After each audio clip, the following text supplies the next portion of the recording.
Everybody, and welcome back to the WildCard podcast. The last time you saw myself and Short, well, we were just discovering what it was like to be in the movie theater as the cinema began. But now we have finished up the cinema, and boy, oh boy, what a tournament we had. Some shockers, some stunners, some redemption arcs, and even some crazy things we're going to have to discuss with these next Super League rankings. A little bit of D2 is short, as that is still continuing. Meteorological May, say that 20 times fast, still going on. We're about to hit the final four stage. Say it 2 times fast. That's right, Meteorological May. But regardless, no matter what, should be a good recap episode and continue with MM 2025 for D2. And we'll talk about the Art of the Upset, because that's one of the themes that was this Tournament 3. Well, my co-host is Short. One of the last episodes we talked about, it was going to be a crazy round one. It did not disappoint the rest of the tournament. What's your final thoughts?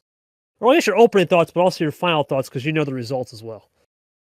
Yeah, just what an absurd tournament this turned out to be. I mean, we had a little bit of trial tribulation along the way on quite a few fronts, but crazy to say that, and we'll talk about the ending of it quite a bit later, because we got a lot to catch up on. Going all the way back to round 2 feels like a year ago at this point with how crazy things have been in this tournament. But yeah, it was quite a great tournament to watch, to cover, and congrats to everyone who made big waves in this tournament that you may have expected or may not have expected. And again, we'll break those things down here as we go along. But just a great tournament. And looking forward to the next one as always. All right, let's get to it. The first game we're going to cover was G Sanford. Now, normally in 9 times out of 10, G Sanford's a stream. We're looking forward to it. This was a different type of game. G obviously ready to go to Spain. Sanford, he just had more. I think he had more intent. G maybe not as focused a little bit, trying to sort out his vacation plans. It was closer than you think, but these guys knew each other. I think this is a game of who was just going to stay clean, who was going to make the least amount of mistakes. That's what it lived up to. Congrats to Sanford on the win. For G, it doesn't really matter what happens here on out. It's really about just maybe get a couple more wins. Think about that bye. Remember, he did win Automotive April, and he's already in Bangkok. The rest of his friends, Nick as well, is already locked, and we'll talk about him a little later, are just fighting to get to that bye spot. Nothing really to say. Sanford needed to win more and played like it. That's all I got. So really pretty simple here. Even though it went 7, it was more of a Sanford had the edge. Yeah, it was pretty clean cut. I think Sanford definitely, like you said, needed to win more. Gets when was it number 3? Yeah, number 3 on the year. And this is a guy trying to make it back to Super League again. Not having the best of starts, came in here 1 and 2, and I think he did what he needed to do. I think he did what he need to do at minimum. Get a pair to pull even, and you still got 2 more tournaments coming up for Sanford, so definitely not a lost cause. Despite may have been wanting to go a little further. Again, I'm kind of spoiling it at this point, but it's so hard not to when we have to recap several rounds in one shot after the tournament's over. But, I mean, yeah, G definitely may have not been the most focused headspace as a player. But again, he's locked into Super League. It's really just fighting for bye placement at this point, and that's really all you can say about his game. And we'll see if he tries to push any more wins out on the next 2 tournaments. I'm sure he will. 6 and 2 now, 36 and 20, and yeah, but good win by Sanford, going the distance. 7 gamer. You're gonna win for Sanford, as we said. G, remember, not guaranteed to buy how it works. Even if you win a tournament, you still got to play and build your own resume and SOS and all that fun jazz. We'll talk about a little later. We'll see where G stacks up there. Now, this was a great game. Art Carson. This was a JT stream. Game went 7. Carson was making a hundo. Art had other plans. Art, momentum building after that Sting win. Gets a second win, but this was an all-state showdown. It was in-state. 6 shooters in the air, Texas on Texas. Really, I think Ard, he looked good, but he didn't at the same time. That's kind of what it was with Sean Ard. Like I said, he looked good, but it was a case of Carson even said just a couple mistakes he made. Couldn't get the power play working, couldn't get the ammo control to where he wanted it. Ard was able to find a way, and big win for Ard, and he moves on to his second win of the season. Will get Sanford in a 2023 rematch of the old power play rule game. Thoughts on this one? Ard getting the big one. Carson, of course. Well, we do know his fate now, but just his thoughts on your thoughts on Carson's run. Yeah, definitely. Again, another hard-fought 7-game series. But yeah, for Carson, I mean, again, he kind of did similarly to Sanford. Got win number 3. Nothing more than that, but and again, what true win number 3, I should say. Technically, he's at 4, but with the Zach DQ, he got in round 1.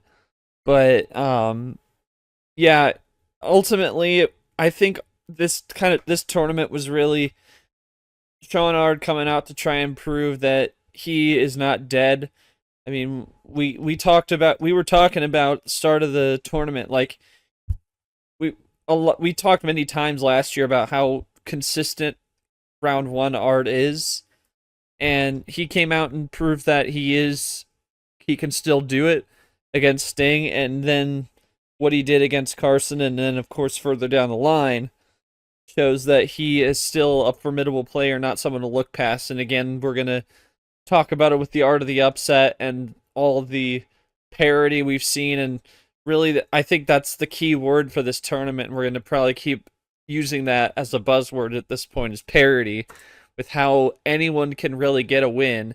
And despite Ard kind of being down in the dumps, trying to find an answer, first 2 tournaments not going how he wanted it to, and maybe some doubts from in and outside the room about it. Is he in the right headspace to keep playing consistently like he once did? Round 1 Ard, he started to come back, and this tournament was huge for him. And Carson winning this one over Carson was a big one along the way. Big win for Ard. Carson, well, we know where he's going to be. We'll probably talk about him in a future episode. We'll save that for a future episode for him. We're just going to have this is one of those moments where it's a plan A game kind of next. That's what Gold Clay was, a 4-0, 1 of 2 sweeps this round. I don't have much to say. Yeah. Was not there. It wasn't really. I think I was there streaming it. I don't even think there was a game where it even went plan B. Clay just got torched a little bit by the bot. I think a little bit just Gold was hot. I don't have much to say here, short. This is all Gold. Yeah, this was the second game of the round, behind after the one we are going to talk about next with Peter and James. But yeah, we're going to say it a ton of times. It's just, as a host, I'll say, as a stream host, it is probably the worst game to tackle, because we always like to get insight from the players about their strategy or what kind of looks they're seeing from their opponent. But when you just see games like this, it's just like, what can we say? And oftentimes, I've had some of those games in D2 recently, and I just got to say, yep, you didn't draw once in the entire game. You made a couple switches, plan A. Any more comment? Nope, great. Next game. And unfortunately for Clay, it never really got to a point where he could have control.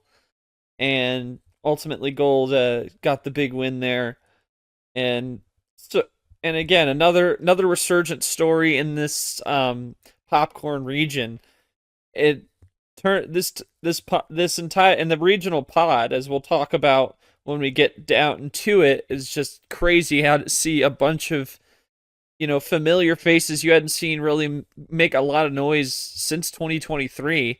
Gold was one of them, as well as Ard. Sanford's been around the block many times. He's been consistent. But yeah, it's great. It was a great popcorn semifinals set, and Gold getting that sweep was just part of that. Well, we go from one of the shockers to the ultimate shocker up to this point. James Ellison was the ultimate shocker, beating a motivated Andy. But Peter has swept JT. This, excluding one game, Ellison missed the call out and really got that one big break win. It was close on paper, but I think Peter just had too much margin here. I think for Ellison, it was a good win against Andy, but this is Peter Onjak, a number efficient merchant. And if you don't know how to play those numbers like that, Peter's going to eat you alive. That's what the case was. Not much to say here, Stuart. Ellison at least got the confidence building win for Peter. Sets up an Illinois battle in the next round. Peter Gold. We saw that before. Should be a good one for that next round. But for Peter, I think a good solid fourth win right there. He's starting to build a resume, starting to make moves for sure. Thoughts on that? Yeah, I think James was probably the most surprising upset out of all the round one upsets like we see, and we'll tackle them as we go.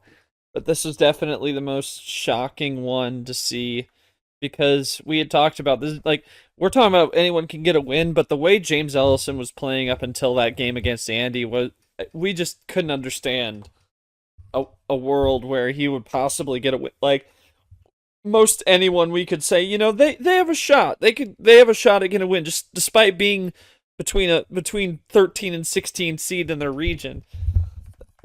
But James was just the one that, like, he needs to change his game. He needs to stop pumping and dumping that ammo. He needs to start controlling, being more conservative with it. And, you know, that's what he did against Andy. Unfortunately, you know, runs into a pro, a one-time March champ in Peter. And he got eaten alive. And good for Peter. Continues to try and play a little bit more resurgent. He's definitely... I think he's starting. I think it's a lot of what this tournament has been as well is, like, see a lot of these OG names start to, you know, get their bearings, and I wonder if it's just like a delayed response to, like, the rookie class that we had last year. And I think they are starting to adjust. Like, people like Gold, people like Peter are to a degree. And again, I would just go back to the Final Four of this popcorn region. It's just the thought of, like, I think you really start to think these guys are really starting to understand what the league is now with the amount of, with all the people that came in last year. And they're starting to understand their game and starting to understand what it takes to win. And that is what they did. And that really is, I think, what was what the key was to what the Final Four we had in this region. A lot of OGs. Sanford's been around the block. Golden Peter have had success, but it's been rekindled success this year. Art, he just needs something. Maybe just dropping all the other extracurriculars has worked.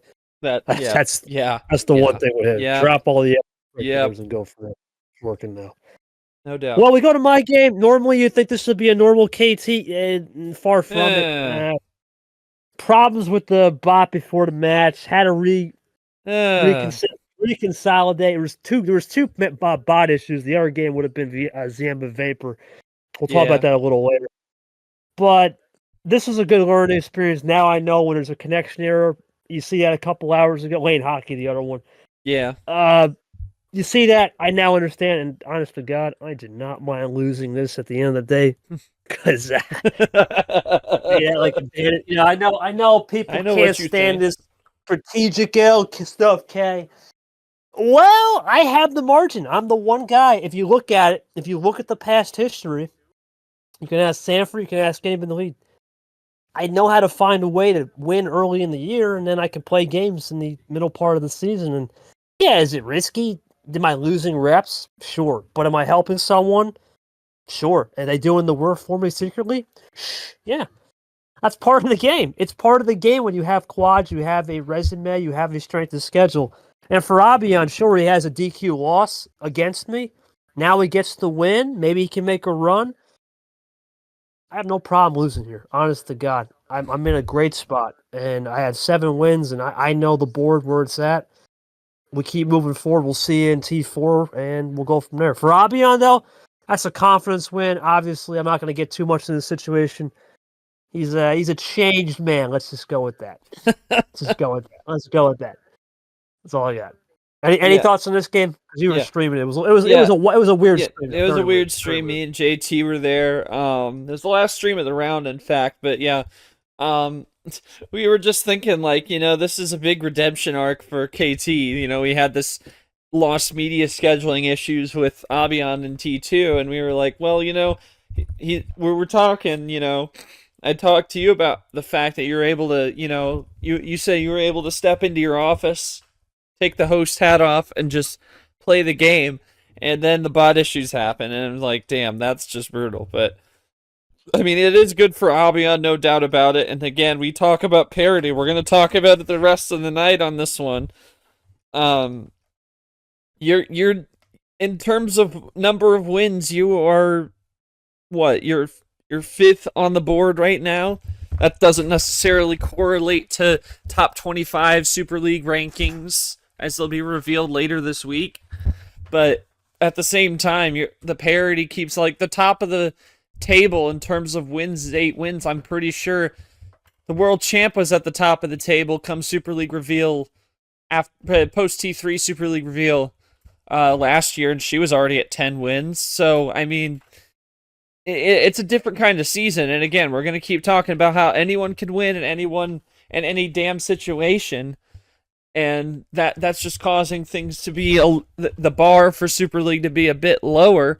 Not to say that the players aren't as good as they were, but it definitely, you don't need as many wins to get an at-large call. And despite not having a tournament belt, you don't need that to get through. You may find yourself in that situation, but got a feeling you probably are playing percentages and don't really care too much for that. And obviously for Abion, it's a big confidence booster. He's definitely trying to get back to Super League again, and he continues to roll with it, trying to, again, bounce back from a rough start to the season, and continues to do that against a big name. Big name, and he'll have a chance to play another big name, because this is another next kind of game. This was a 10-minute series, Ghost to Pier rematch. Classic. Nothing to say here. Classic. All day. I don't got anything. I mean, this is. I can't even be surprised by what transpired between those two. Like, I figured that something like this would happen when you see that matchup on paper. I don't got much to add here. I wasn't there. It was not. First off, I think that was supposed to be your stream. You had something come up. Late night classic never happened, and to be honest with you, it's probably better it didn't get. That was not the best game. Not the best. Kind of karma, I guess, from Ghost last year. T3 he did sweep Ashley this round a year ago, and well, now he gets swept.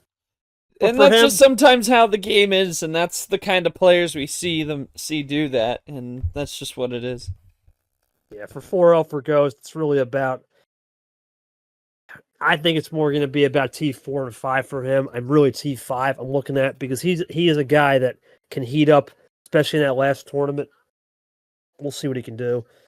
As for Tapir, he needs the win. Remember, he didn't have a first round game, got the DQ win, which doesn't really matter at this rate. DQWs or whatever are so low here. DQLs hurt you more. Yep.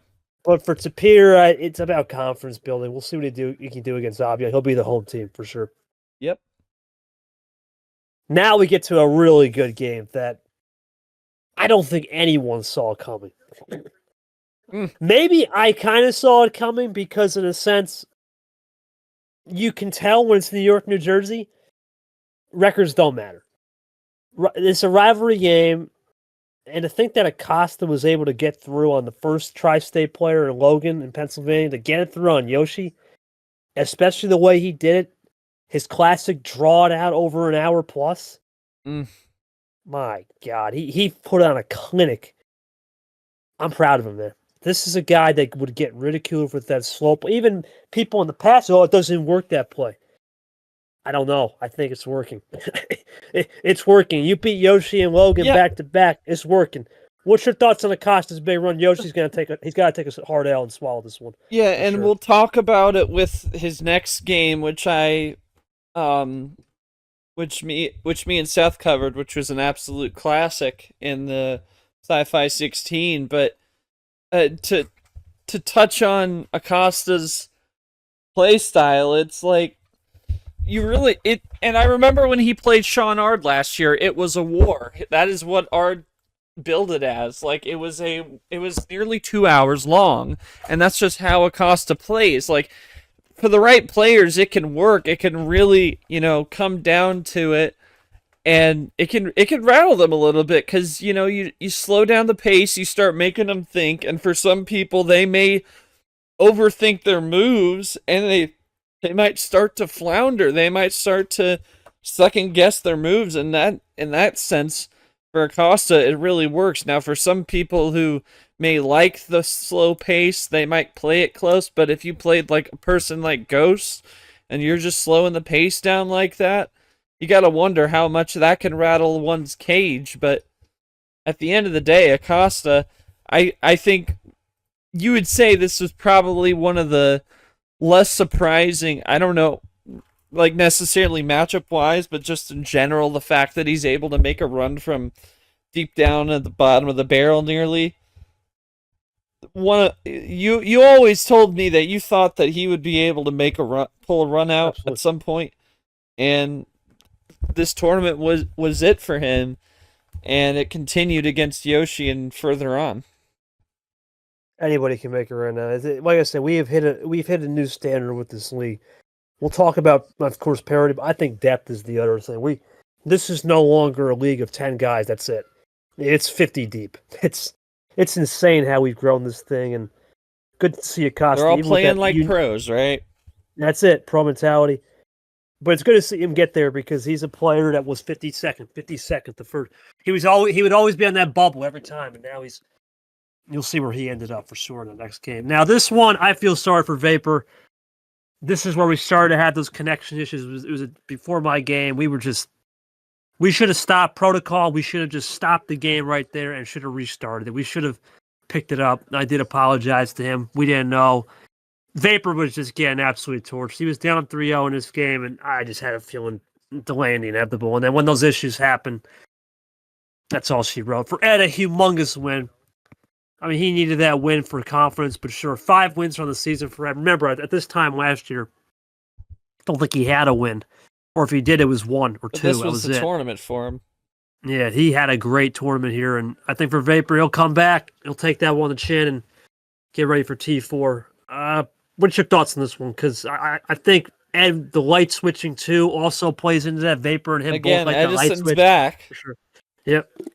Yeah, this was the tournament he made that run and got Build Edison Ziemba because he was light switching out his rear end, and again, I mean, we'll have to see what more this brings him because he definitely. I mean, he had the 6th place finish in T3 a season ago, so it was exactly what happened last year. Tournament 3, mid-season, not the quickest of starts, and there he comes again. And again, I mean, you can only dwell on the issues so much. The game just plays that way sometimes, and if to be a great player, you gotta stand up to adversity. You gotta overcome, and that's all you can really say for in terms of Vapor's situation. It's tough, but you just gotta move on to T4 and hope you can shake that off. Yeah, we'll talk about that next match coming up. That was ridiculous. The Costas, we'll talk about that a little later. Oh yeah, that was dare I say, KT, that was absolute cinema.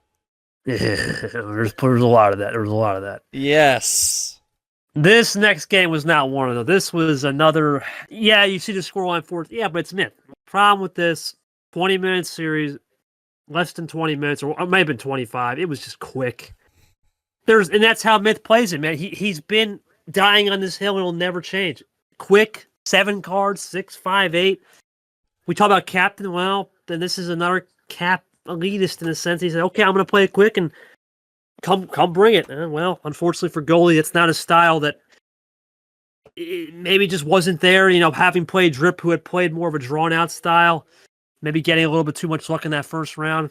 Regardless, rookies need time. For Myth, what a season so far. He's been turning the wick up, to say the least. Thoughts on this game?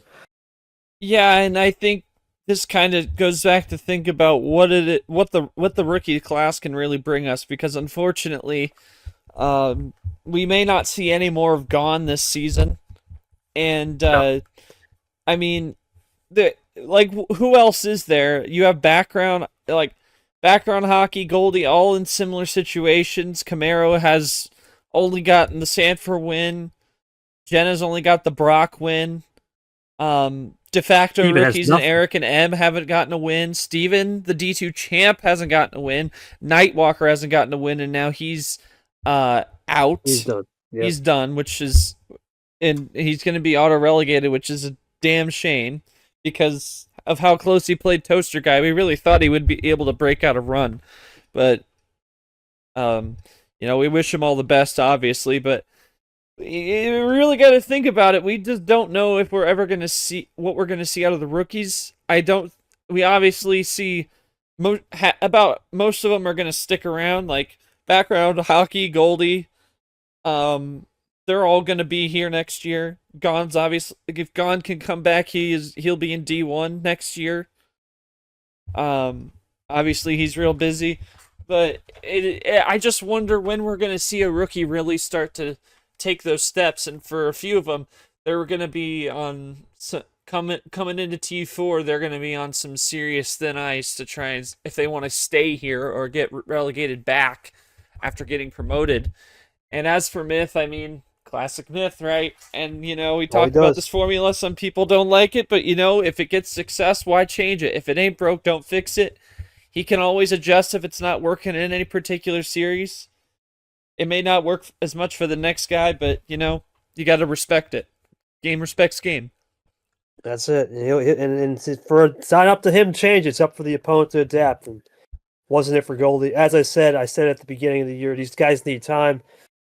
The problem is, it's not so much time. The last year's rookie class was a ridiculous class. It's not a bar to meet. And it's impossible. We're gonna say that several times the rest of the year, but the bottom line of it is that it's not I think I prefaced this at the start of the year was the fact that you can't have the lofty expectations of the rookie class because they didn't they were these rookies apart from Eric and M were used to being we're used to D2 level competition. It's a different kind of setup here. It's a different level of competition. There's a lot more strategies involved. There's a lot more looks, a lot more play styles, and that's just something they have to adjust to because, and like you said, they need time to adjust. And I mean, Gon seemed to have adjusted quite quickly. He didn't look the most impressive in Tournament 1 in his 4-1 loss, and then he broke out what he did in Auto April, and obviously now we don't know his situation. And everybody else, a few of them got a big statement win, and we really thought, man, these rookies might be worth something here more than we thought, because we can never expect that, because again, the rookie class had a world champion and an off-server world champion, and now our defending Super League champion, and there's so many things that you can't expect of these rookies because there's less of them. I mean, the majority of them, and they're not and of course, rookies aren't new to playing Uno on Discord, and the thing they're only new to is D1, apart from the two I mentioned. But again, it's just a matter of taking time to adjust. But I'm going to be looking to them in these next two tournaments, especially the guys that are at the bottom, Steven and Camaro, because they're going to be fighting for their lives in this league, as well as Jenna. Can they turn things around and get on the board, and a couple to save themselves, as well as the D2 champ, Steven? It'll just be crazy to think that, this is a guy that made two Final Fours to start his career in D2 a season ago, and now he can't even break out of the first round. So, and he also had to win twice against background to get his D2 championship belt. So it's going to be interesting to see what becomes of the rookies the next two tournaments, because it's going to be a big make or break time for some of them. Well, Camaro obviously does have 2 wins. Keep that in mind to get the DQ win over Gon. It might be enough. 2 wins You're looking good. It's just the 1 wins guys want to see, and 0 wins for sure. Yeah, Well, yeah, this was a Jenna, Eric M, Steven. yeah, all those people. They're more looking in. What a game this was. Toasty Lamas. Ugh. It was confusing. Games 5 through 7 were just an absolute. What the heck's happening here? It seems they danced around every color. Cody won a ridiculous game 6. He used a power play defensively. Game 5 to keep the series alive. I think Toasty, you know what? Give him credit for the win. But Lamas showed me something to say, you know what? He may still have something in him. This is a style that we talk about. Cody's a great player. He still is. Needs to get that footing. He found something with the sweep. Sure, he doesn't get the ultimate result. A 7-4 record for Toast. It's been his MO all year, though. Been pretty much neck and neck with the next guy we'll talk about in the next game, Lane Sanders. Neck and neck. Those two have been on a different type of mission. And they've been just getting things done, getting wins when they need to, and just quietly having quiet seasons. And guess what? That's a recipe for success. Quiet seasons, but having success equals you're going to be in a good spot come late August, September. Thoughts on Toasty's quiet success so far? Despite him being a personality, he's had quiet success, which is big. Yeah, I mean, we always talk about crack shows with this guy. I mean, he's not, he's cracky man, but he's like, he's been quietly moving up the ranks. I feel like he hasn't been as much in the conversation as one would think. He's got 6 wins, for God's sake, and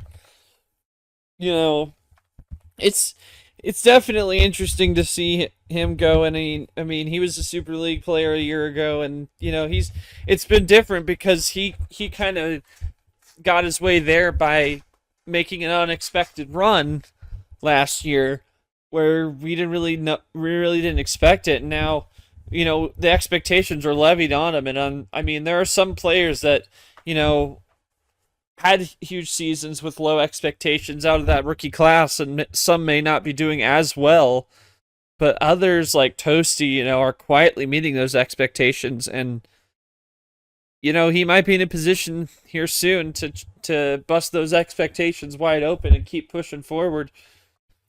6-3. I mean, he's dead even in games, but 6-3 is not a bad spot to be out of T3, and we'll see what he does. And then obviously for Lamas, I mean, we always talk about how he's just been snake bitten lately, and he got that round one. Upset. I mean, I don't know if you can call it an upset over Lara, but Lara just kind of had that hangover from the crazy T2 run, that another big unexpected moment, and that's just going to be the theme of the year, really, is who's going to be the next guy to pull some unexpected run. We'll talk about it as we move down the brackets here. But it's confidence building for Lamas, and we'll see if he can continue building that platform of confidence into T4. Cody looked to build on it. As this, I don't know where to describe this game. This is another game where Lane benefits off a stoppage. He was down 2-1. I try to always get insight from players when incidents happen. I'm not there.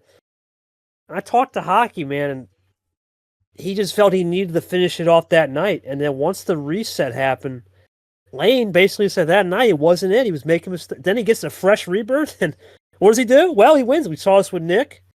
He's done this before. He finds a way to win games in a unique manner and continue to put a similar season to Toasty. Why? Well, they had the same exact records. So, congratulations to Lane in 7.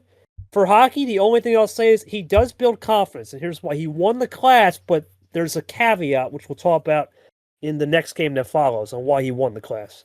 So that's my thoughts on that.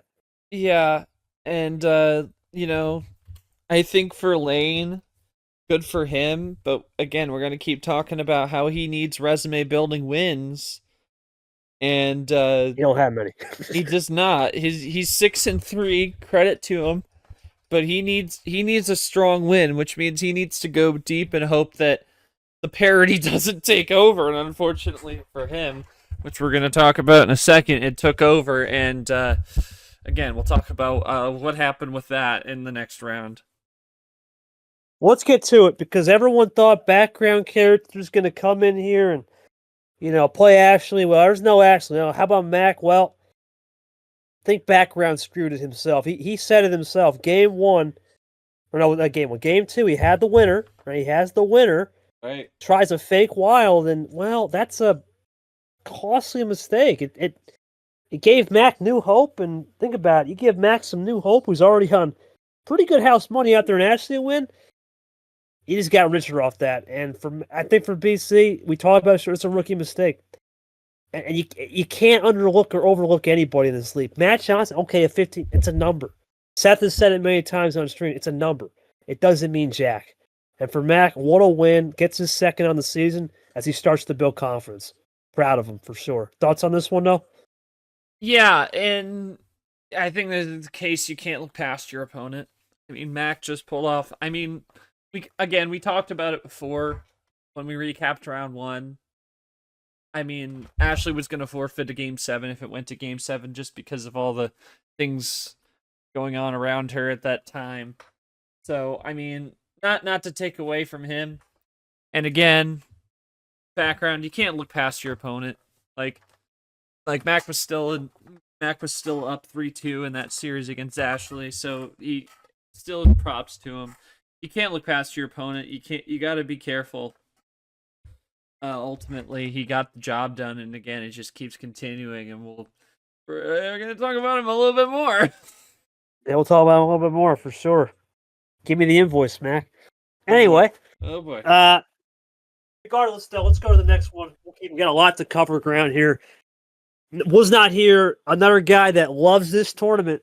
You may love him as Backstage Brad. That's what he really did after that great Tago game. Found a way against Ypez, a resume-building win. That's 2 in a row for Brad, in my opinion. Sure, Tago's not a resume-building win this year, but that's a confidence win. To win a game like that, and then you get to back it up with Ypez in 7 on a power play, walk-off winner. Backstage Brad in T3, let me tell you, what a story that is. Yeah, there's this tournament and season to go, man. I will say for Ypez, another case of, okay, you look at his resume, he's got 7 wins. But if you look at it, and we'll talk about it, SOS isn't really high, but he does have enough leverage to accept a bogey tournament. It's going to be a thinner leash now, let's not forget. But he could accept a bogey tournament. Now, that bogey's gone. He's going to have to find something for him because 5 out of his 6 wins are in Q3 and 4. Thoughts on Ypez having basically be in a lane, maybe even to an extent, poster situation. We even think about he hasn't even had much going for him in quad 1, but he doesn't know quad 2. Thoughts on what he's got to do to build up, and Brad continuing this magical run, 2-0 to start this tournament. Yeah, and as we're going to mention, spoiler alert, Ypez, that loss is going to turn out to be not a terrible loss for you, but No, yeah, it's yeah, like he said, he used up the bogey. He's got to be consistent the last 2 tournaments to get himself in, so he can not AB his way out again. Yeah, between you and Bowtie, definitely. Anyway, Brad, it was his best tournament of the season to go, and yeah, again, this pod just crazy to think that apart from Grim, legends abound. It was crazy to talk about the fact that Tago Brad was a round 1 game, but it was just how the games were. Brad was down in the dumps, really, just couldn't find things going in the first 2 tournaments, and he made his breakout in T3 just like he did last season, and he'll continue to work that way with a 7-gamer against Ypez. And again, Ypez, he's just got to keep finding wins. I don't think he can afford to go out round 1 or even round 2 maybe. But we'll have to see how it all turns out around him, obviously. Beauty of this game is even if he somehow does go out round 1, 2, what if one of his boys on his resume get hot? And that's going to be the thing. If one person gets hot or 2 people get hot, then all of a sudden, it's looking good. It's a crazy league, man. It's definitely weird on how things work out. Now, this game, this was supposed to be a crack show. I'm sorry, but from what I understand, Camaro had 17 chances. He got called out 4 times in the series. He had a Game 7 winner. You Pez ask him, you had power player to win it? Most likely. Doesn't I don't get it. That one is, and that cost him the class because ironically, if he wins that game, he'll be the only guy in the S16. Only rookie. Now, yeah. Hockey won the class by default. It went 7 and just the bot higher too. placement. But it wouldn't have mattered bot or no bot. Hockey played way better. But for Brock, we talk about his ridiculous fades. It wasn't the fades. This was a William Brock table. The fades was against Nam. This was table awareness to the core. And if Brock doesn't have that table awareness, he's not winning this series. No. Big win for Brock. For Camaro, missed opportunity massively. Thoughts on Brock's win, though? He needed that for sure. Yeah, I think this is a needed game for both, and Brock had it. Camaro's just gotta pull it together because, I mean, we didn't think in D2 that he was even going to be in the conversation with how he played, but he just got hot in T3 and T4. And again, I think that if there's going to be any hope to Camaro's season, it's going to come in these next two tournaments. I just got a feeling, like, if he can clean up those mistakes, he can be a dangerous opponent for whoever comes up against him. And, I mean, what could have been for Camaro, had he had a game against Gone, he may not have even been here, so it was a little bit of house money opportunity for him in itself, but, I mean, we'll just have to see what he does. I do think he's due for a run based on how his season went his 2024 season went. We'll just have to see if he can do that in D1 just as well as he did in D2 a season ago. We'll have to see with Camaro for Brock. Keep fading, buddy. Control that fade. Always. Make Super League. Yes, sir. We brought the rock. A game that I would also, another game, should have been a sweep. Another one to forget. Nick just, I don't even know where Bowtie's head was at this game. Just if half the time you would just say, I'm just going for it, winging it, that's not going to work. Not against somebody like Nick. This was not a good game. Nick just controlled, similar to how he did against Eric. Too much Nick here. I don't have much to say here, boss. Not much. Too much Nick. I didn't even really see it. Move on. Yeah, it wasn't much of a worthwhile. This one was a shocker. We talked about Shamik last year. Cookies and creaming this guy 5-1 in the E8 in Aquatic April last year to make his first Final Four of his career. I was T2. Well, boy, oh boy, does 14 months later make a difference. How about this? Monkey 4-1 on Shamik, and he looked impressive. Shamik split ammo. He had ammo. It's not working. And I'm going to pose this question because we talk about everybody's really good with using split ammo in the game. I know Chamik's had a decent season, 4 wins, but the two prominent players we always talk about split ammo is Chamik and Allen. Well, Allen has been nowhere. Chamik hasn't been anywhere really since March. He's got 3 out of his 4 wins in March, and not many of them are not good. Retro MGR are not good wins, and he's struggling. He got a Rogers loss. Monkey's got the impressive win for Monkey, but my question to you is split ammo becoming a similar case of Peter? You got to have more tricks because it's not working. It's almost like everyone has that, and if you're just going to rely on that, well, you're going to get paid in rewards in basically defeat. Not reward, you're going to get paid in defeat. And Chamik's got to rethink. I think Allen as well have to think about this too. Those two guys especially. Thoughts on that? Well, Allen's been everywhere, on and off the table, so who knows if it's the split ammo for him. That's true. Chamik, though, different. Chamik, I mean, crazy to say this for Monkey, but I got to give him props. I feel like he just outclassed him. And I don't know if it means that the split ammo is a dead strategy. But, I mean, yeah, you always want to have more looks in this division, but I don't know. I think it can work against some people, but to win the big games, I think you really got to find more strategies to make opportunities. Yeah, that's actually a good point. We don't really know what Allen. He's way all over the map. Chamik, to his defense, I know he had that private surgery. We're not going to talk about it. We'll keep it under the wraps. But even then, that was round 1. Round 2 was clear. I'm not sure. We'll see. Jury's still out on that because we talk about Peter's number efficiency. Peter's looked a lot better. He seems to be developing more. These two, it's hard to read. Chomik, we'll see. If he continues that, maybe he gets to round 1, 2, wins with it, but can he win round 3 onwards? Allen just needs to clear conscious. I think that's figure out how good that service is. Absolutely. Pop it open, right? Anyway, if you know, you know. Regardless, this was a game as we move back to the popcorn region that, let's not forget, 2 years ago, Sean Ard had this game. He had this game 2 years ago.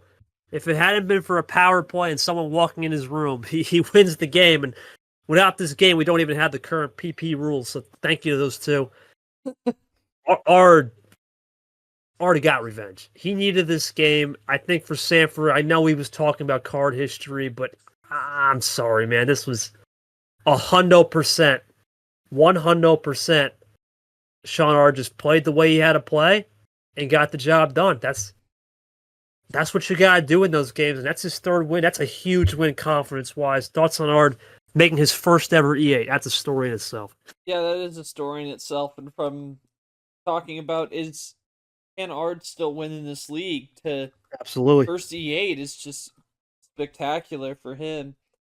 And again, we can talk about card history all you want, but I mean, there's more to the game than card history.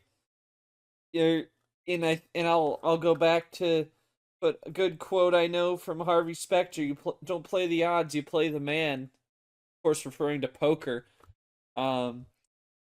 But still, it happens in the same thing in Uno. I mean, there are some points where you can play the odds in Uno when you're like inside of 20 cards left in the deck, but at the same time, you gotta play the guy across the table from you. And Sanford, I don't think did a terrible job, but there are definitely some things that you could maybe improve on. And obviously not to take anything away from Ard, he played spectacular. Pro check Ard. I guess that's going to be his name as he continues to move forward. But Sean, he still is Pro check though. We will return. I know people ask, when's the Pro check? They're coming back. It's coming. We're going to have a big one with the boss. It's going to be on the summer break. That's a spoiler. It's coming. It's going to be a massive one, but we'll also have more in the offseason. Oh, yeah.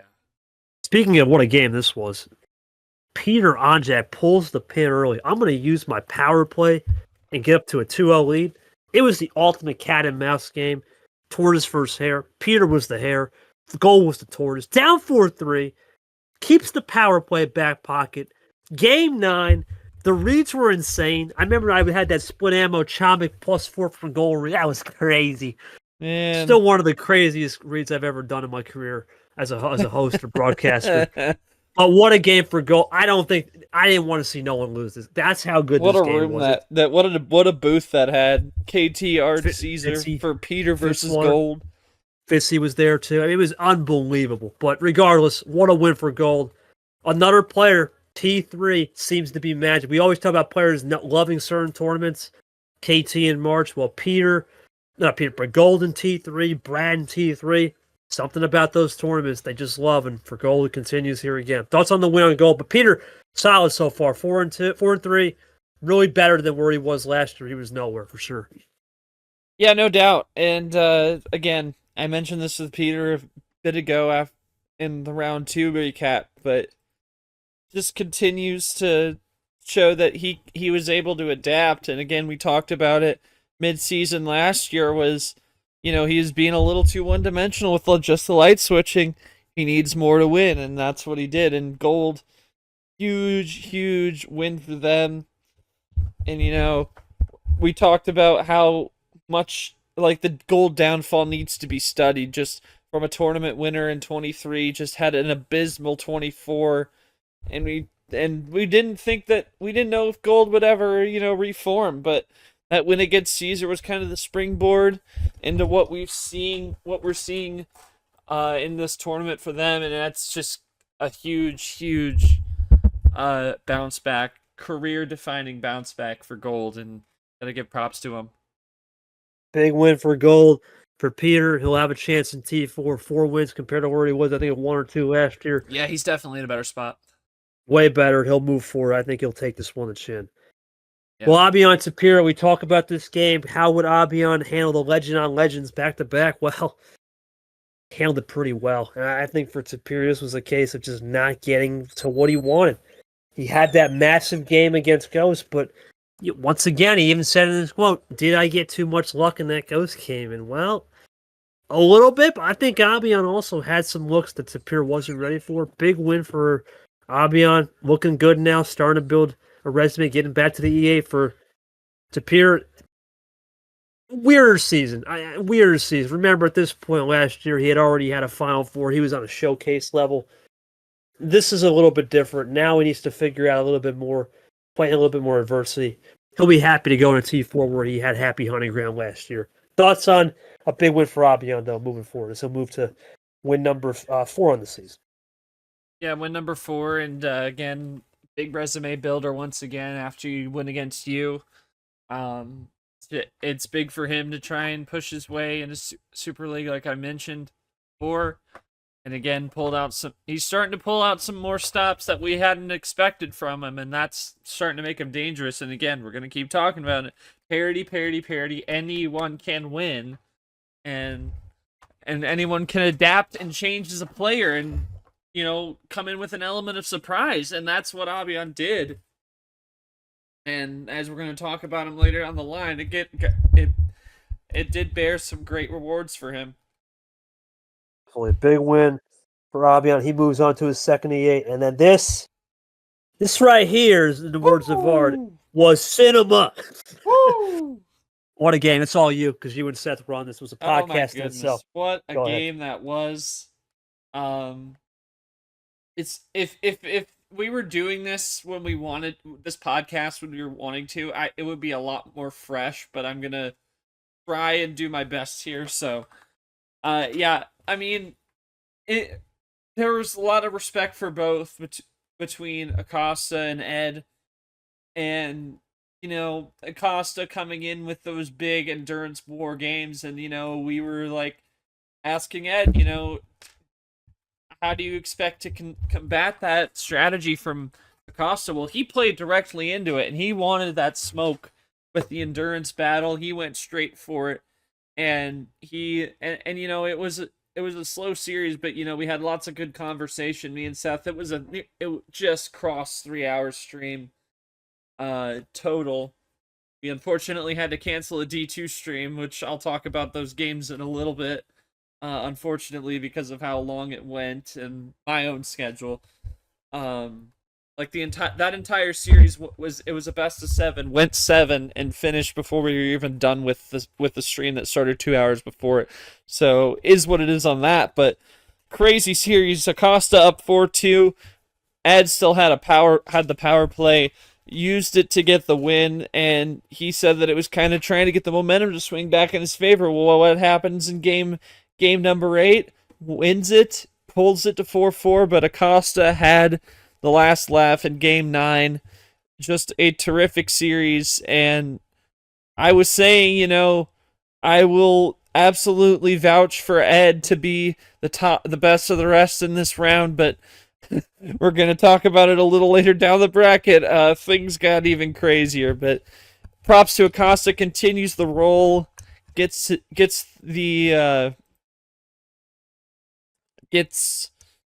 check here. Yeah, third win, 3-3 now. Kind of spoiled that, but good for him to again keep it rolling. Makes a regional final. I think first time, maybe second. I can't remember right, but First time. First time. Yes, thank you. Yeah, first time, and again, that's going to become the common theme as we continue to move down, and we'll move on to we'll move to the Slushy region here in a moment, but again, just a wild series, and really fun to break down all the ins and outs of it as we moved along. Great to work with Seth. Hope we get some more of those opportunities moving forward. It'll be an absolute classic when we do have Seth, you, me. Again, maybe we can do a triple, or even just you and Seth when we get these great games. It's always good to get a good stream. Oh, yeah. yeah. That was an early morning too, if I'm mistaken. It was a 10 a.m. start. Yeah, and I'm in Central Time. I'm in Central Time, so yes, at prime Seth hours. I'm in Central Time, so it was 9 a.m. for me. I had an energy drink on my desk and I was rolling with it. So yeah, but I mean, at the same time though, having all three of us, it's just like, you don't need me. Like it's one or the other. I think all three of us, I don't think it would work as well, but I You're right, mean, you're right. still, Two man on that. bottom line, it was a great time, and I hope we get more opportunities like that. Well, we moved from one of the great games to another classic. This region was a snap of a finger. Yeah. Toasty versus Myth. Once again, Myth just does it. And now Toast, you think, oh, he lost. He even admitted wasn't playing his best. I think for Toast, it's starting to catch up. Remember, he's on the other side of the world. Sometimes the times are not the best for him. He always makes do what he can do. But I think for him, it's this situation where he got to the Sweet 16, builds consistency. He's got some damn good losses. Now I can reveal those losses. You got a Myth loss, you got a Monkey loss, and a Nick loss. Pretty damn special, despite not getting a win. And we'll talk about it a little bit later. The quad system. It's pretty damn special where he's at. For Mint, though, needed that win. He'll return to the E8 as a 1C. The only one remaining at this point, too. Thoughts on that? Yeah, again, Myth continues to work his formula, and it worked well enough. 107 is just, it is what it is, and at this point, only one seed to make it this far in the tournament, which again is a testament to how much parity we're seeing. Say there in this one, moving over, Mac Lane. Well, this is one of those old classic bot games. Just Lane was not getting anything, and yeah, I can see why he was pissed off. I talked to both players. I talked to Brad Brock, another one. I talked to both. I was there. But I talked to those 4 players specifically, and I just think Lane in this game, frustration got the better of him. But I can understand he was not getting nothing. What a story this is for Matt Johnson, man. Ashley, then you back it up with another top 25 in background. Then you back it up with Lane. Now you're in an E8. You're on absolute $1 trillion money here. Oh, well, no, we're not quite to trillion. We're about to $1 million right now. We'll get there in a minute. Yeah, multi-millionaire Mac for now. Thoughts on Mac though with this run? What a run! This is from the basement to an E8. Yeah, it's just crazy to see, and again, it's always unfortunate to see a game go the way it did. I saw some of it. Lane just did not have much to fight with. Mac had everything, and he was even surprised with it too. And Lane quickly got frustrated from that, and I think I would too. But it's just unfortunate that Lane couldn't have what he needed to put together. And again, talked about trying to build a resume, and this was not a resume building game. Obviously, we know what's coming down the pike with Mac, which we'll talk about a little later down the line. But not looking as terrible a loss at this present day, but definitely wasn't one at the time, being a 15 seed, and he really needed that one, and it's just unfortunate for him, and great for Mac though, just from the basement to the regional finals, just it's the most absurd run out of any of them you see. Maybe the only thing that could have been more absurd is if you saw James Ellison go further than where he went in this tournament. Yeah, Mac, we'll talk more a little bit later, but this game, Brad Brock, oh my goodness. William Brock's fade. This guy was fading. He was so faded. That's how he was faded against Nam. This man was acting like he was faded. He almost faded me out. That's how crazy this game KT. Yeah, night. God almighty. A night Sally, but it wasn't no night Sally for Brad. It was for Brad. No sellies. I mean, it was a crazy game. Brad no sellies backstage except for Brad. That's right, Brad. Anyway, regardless though, it was a game that Pratt, I don't know how he won this one. Brock was making. I don't even know. Some of these moves you would think it was next gen stats moves. He would fade red, right? And then he finished the game 3 turns later after Brad went back to red, and Brock's response, "That's just gotta how I do, okay?" I don't even know where to begin. Big win for Brad. For Brock, that was one of the most impressive games he's lost in his career. Thoughts on this one? Most impressive losses. Honest to God. Yeah, I had my mind lost in that one. Yeah, I didn't see a whole lot of this one. I wasn't around for it, but I mean, yeah, it's interesting to see if Brock. I don't know what we're gonna see out of Brock next tournament. We'll see. I guess maybe some. I don't know if any more night sellies are in the cards for him, but Brad just continues to prove that this is his tournament and that he is still a legend, and he's going out and walking the walk. Brock walks the walk, or Brad walks the walk, and what other than T3? That's how it is for sure for good old Brad. This was a heartbreaker for Nick. I said after this game, I wouldn't wish it on no one. Games 1 through 5, he had it under control.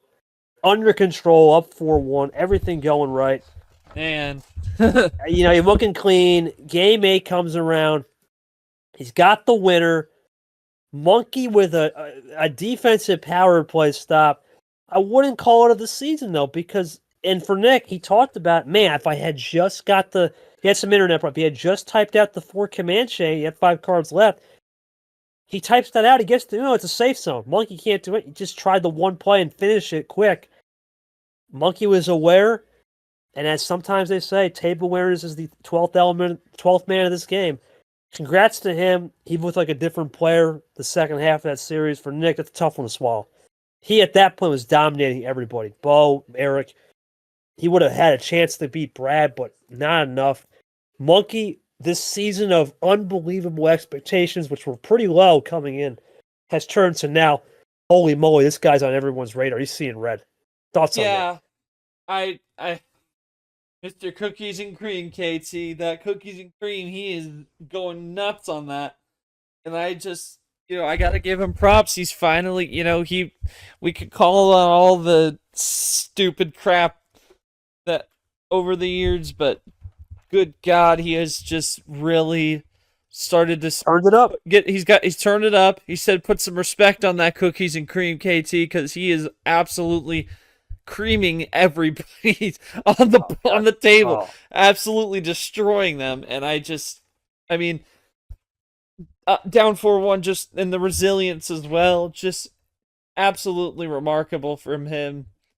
And we'll just have to see how it continues on in T4, and he's in a really good spot now. Yeah, for Monkey, maybe a little foreshadowing. Maybe he knew something was coming up.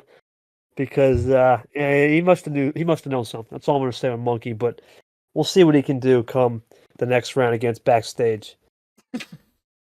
I mean, where do I begin with this? Oh God! Out of all the games, this was awful. This was a disaster. Pro check. Well, I know he dropped. He was heated. He was heated. We did not have a ref. He didn't want to be heat check, but he was heated.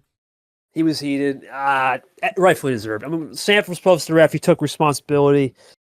I felt sorry for our man. I mean, unfortunately, I had to call this game off for stream due to my schedule just wasn't working. We couldn't find a streamer. Seth was at Indy, and Gold just took advantage. I don't blame Mark for the loss. It's not fun when you gotta basically hope the ref yourself. And we found a ref, but that's a tough one. I don't blame Mark for the L. Unfortunately, it was the worst game of this individual round. This was it. But Gold gets a little bit of a good win. I think Art can accept. He said in his quote, he accepted that, hey, you know what? At least I'm in D1 next year, and I can still build confidence. But you hate to lose it like that. You like to lose it more of a cleaner battle for sure.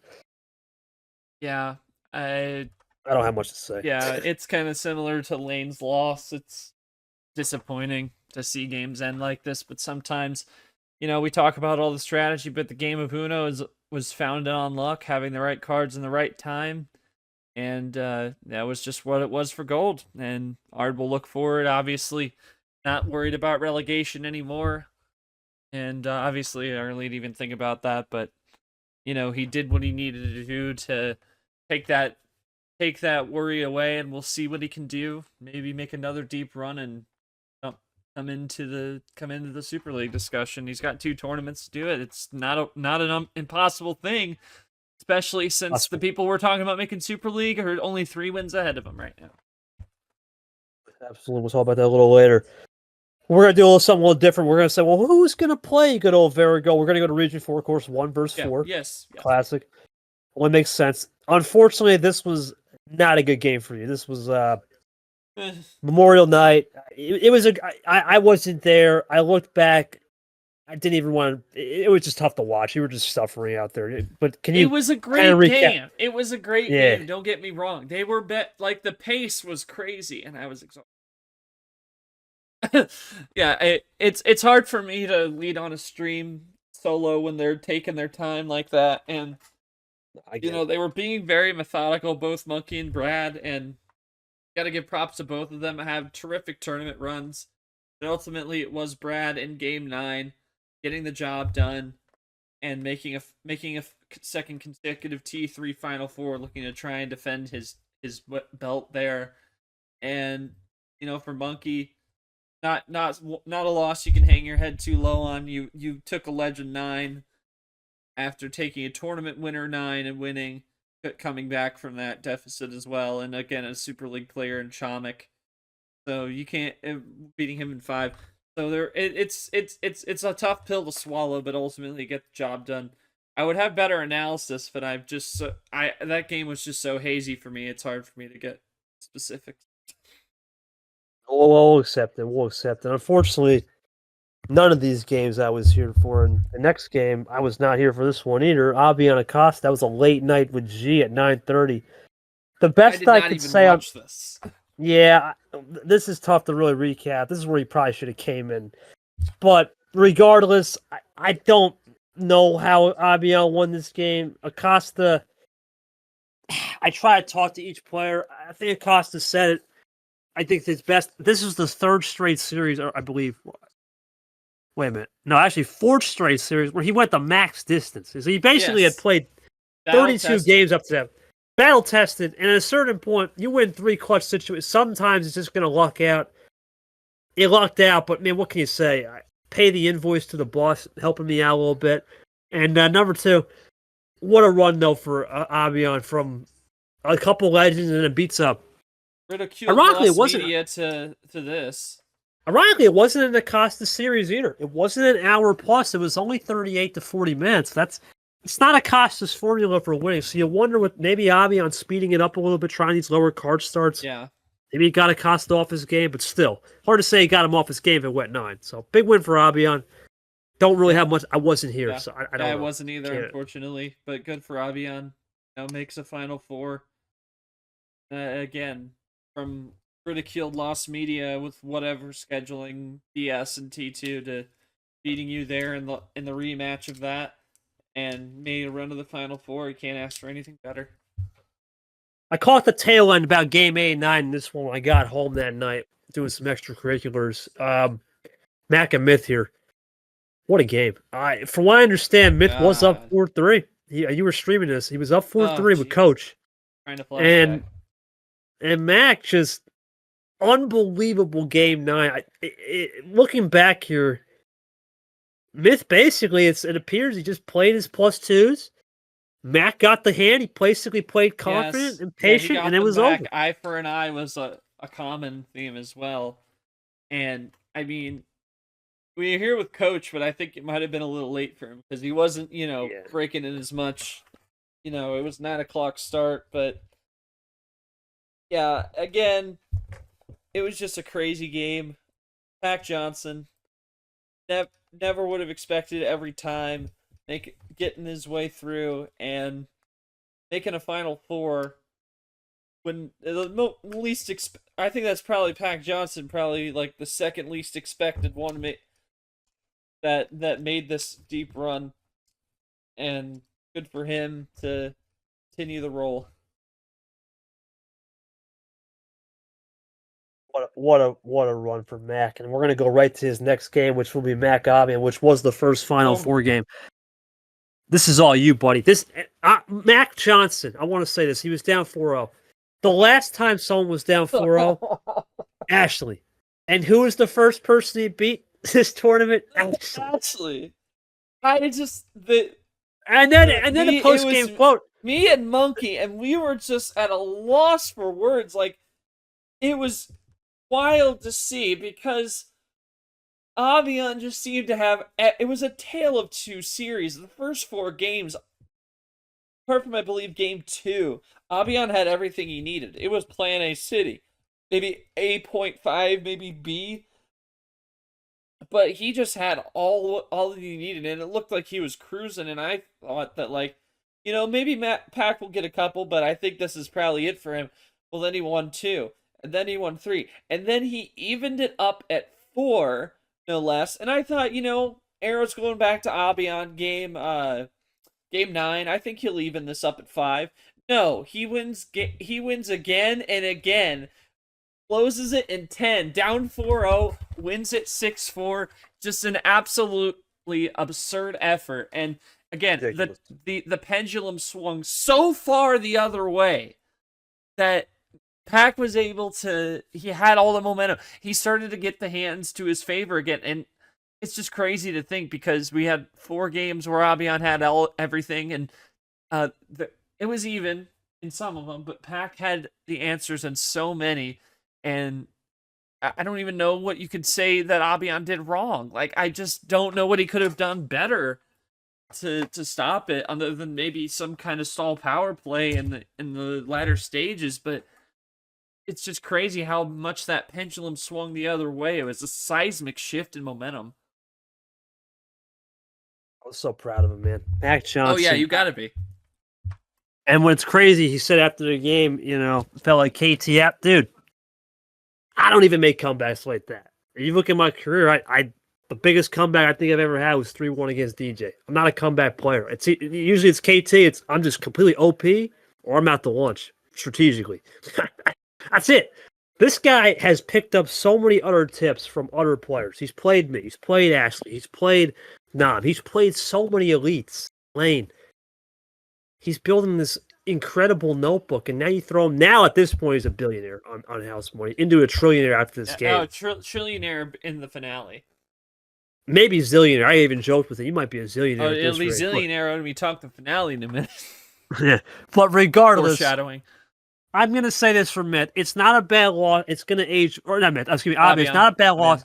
It's not gonna age bad. But the only problem I have with the only thing I'm gonna say with him, and I talked to him. He basically said in my DM, he said, "Man, I got too comfortable," and that's the one thing you can never be comfortable. No lead is safe. We will never say a lead is safe unless in a best of 7 you have a 4, in a best of 9 you have a 5, in a best of 11 you have a 6. It's not safe. It's never safe. It's never safe, and I think that's the thing he's got to take into account. He could have played power play earlier. He plays power play game 6. It's 5-1. That's a difference. The 5-2. It's a different story than 4-4, you know, or something. Yeah, it's 4-4. that little instinct where I think if he plays the second power play, we're talking about a whole different series. And again, I think even if it's not there, it could have been at any point. You could have at least done a stall, maybe try and find your way back, and that could have, you know, stopped the momentum dead in its tracks, and you'd be in the driver's seat again. Any other point. It's going to be a hard learning pill to swallow for Abiam, but not a good run nonetheless. A good loss for sure. Well, unfortunately, this game got marred by a terrible game 10 mistake, but we'll talk about the first 9 here. This was the first time. Was it? I wasn't there after this one. The first 9 games was ridiculous. Back and forth. That's what you want, man. 2 tournament winners of this specific tournament. Yes. We've never seen that in league history. Remember, we had KC Peter, we've had Nick Peter. Completely different. Completely different. We've had the March battles, different. But we haven't had this. I don't know. Yeah, Have we had another battle between tournament winners of the exact tournament other than March? This is it. I don't think we've had other than March. Remember, T2 is Martin, unfortunate history. T5, unfortunate history. Exactly. T4, unfortunately, kind of got unfortunate history when, peasants Sanford got into, and Sanford was playing the poker card. I'm just going to lose the finale and whatever. Those three tournaments, 2, 4, and 5, have been marred with weird history. T2, however, or T1 and 3, they've been the most cleanest tournaments in terms of history. Not surprised. It was back and forth. Brad was cooking. Up 5, or up the, yeah, he was up 5-2. Varigold rallies back and then pulls an unfortunate issue with the power play where, Brad drew. The problem was when Brad drew, the bot didn't register as a power play. They said it was invalid, and we have to fix that. Well, we will. But unfortunately, Gold misplaced the command chain. And it was Super League 23 all over again and cost himself. It was just tough to watch. Great to see for Brad, but man, that's a tough one to swallow for Gold. And I think you happen once, okay. You happens twice. It's about just take your time. In that situation, what's the risk of playing a double-double, even single it out? You're not going to get any power play threat from behind. You single it out. And I think that's something Gold's got to learn. Take your time in those crucial moments. This is the second time this has happened now, for sure. Yeah, and I know you want to pull kind of element of surprise, maybe get people to, get the reaction from people, but you got to think. You got to be careful because my D2 run started against Clint, and I was down 3-1, and I pulled some top deck magic to force a game 6. Well, I typed up the chain. I was, you can't let yourself get too excited. You can't be excited until you're done.